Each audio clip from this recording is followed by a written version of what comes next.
हमारे जो संत गुरु महापुरुष थे, बाबा साहब थे, कांशीराम साहब थे, उनसे प्रेरणा लेके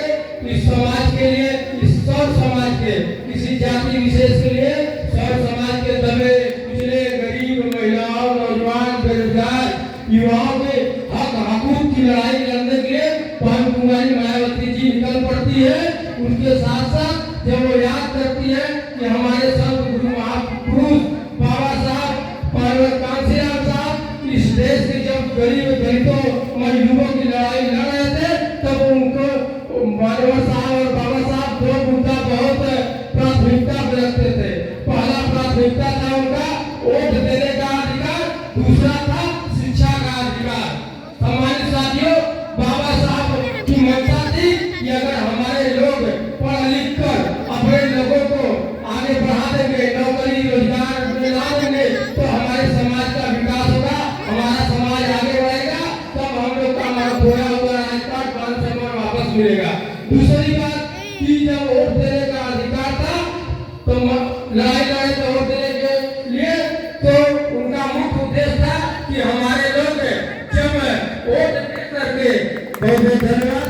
वोट दे करके अपने लोगों का चयन करेंगे, अपने वोट से अपना राजा मतलब अपना प्रतिनिधि चुनेंगे, तो जो चाहेंगे उसे करवा सकते हैं। इसलिए बाबा साहब ने वोट देने का अधिकार दिया कि अपने लोगों को चुनो, अपनी लड़ाई स्वयं लड़ो, अपना काम धाम जो भी है उसको आप अपने लोगों से कराओ। उसी लड़ाई को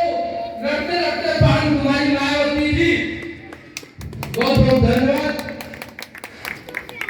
बहन कुमारी मायावती जी जब उस बाबा साहब और कांशीराम साहब की लड़ाई को पकड़ लेती है, बहन कुमारी मायावती जी निकल चलती है उस कारवा को, उस मिशन मूवमेंट को आगे बढ़ाने के लिए। जब बहन कुमारी मायावती जी इसी प्रदेश में, इसी देश में संघर्ष करती है, क्या करके गांव-गांव लोगों को बताओ बहन को जगा करके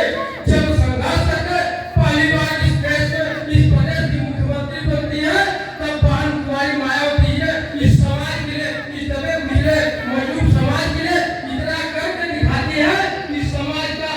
इतना मोरल हाई होता है। इसी समाज में आप लोग सुने होंगे कि आजादी से पहले कभी गले में हाड़ी, कमर में झाड़ू बांधकर लोग चलने के लिए मजबूर किए थे, मगर बहन कुमारी मायावती जी जब इस प्रदेश में 4-4 बार मुख्यमंत्री बनते हैं, तो इसी समाज के लोग जो कमर में झाड़ू और गले में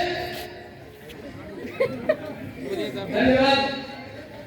गले में हाड़ी बांध के चलने का काम कर रहे थे, उसी समाज के लोग कमर में पिस्टल और गले में टाई लगा के हाथ से चलने का काम करते हैं। वो किसी और की देन नहीं, वो हमारे संतों गुरुओं महापुरुषों की देन है, हमारे बहन कुमारी मायावती जी का देन है। इसलिए हम कहना चाहेंगे कि हम लोग बहन कुमारी मायावती जी के त्याग और संघर्ष बलिदान में अपना थोड़ा सा सहयोग करके इस प्रदेश में बहन कुमारी मायावती जी के हाथों को मजबूत करेंगे, तब हमारा खोया हुआ राजपाट मिलेगा। हमारे साथियों, हमारे बीच में बहुत से होता है, बस एक छोटा सा हम और बात बताएंगे अपने स्थानीय भाइयों के लिए, जो कि देखते हैं कि सामाजिक कार्यक्रम होता है, प्रोग्राम होता है, मगर बाबा साहब संत गुरु महापुरुष बाहर नहीं गए, तो ध्यान नहीं देते हैं। पूरा हमारे संत गुरु महापुरुष इस दुनिया से चले जाते हैं, बस इसलिए कि हमारे लोग पाखंड पे, नशा पे, इस सब को त्यागे और पढ़ाई लिखाई पे ध्यान दे। मगर हमारे लोग इतना भी ध्यान नहीं देते कि कब कहाँ कैसे जाना चाहिए,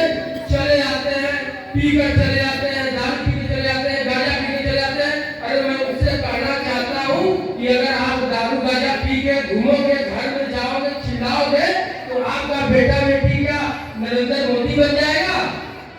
IAS बन जाएगा, डॉक्टर बन जाएगा? अरे अपने पी के जैसे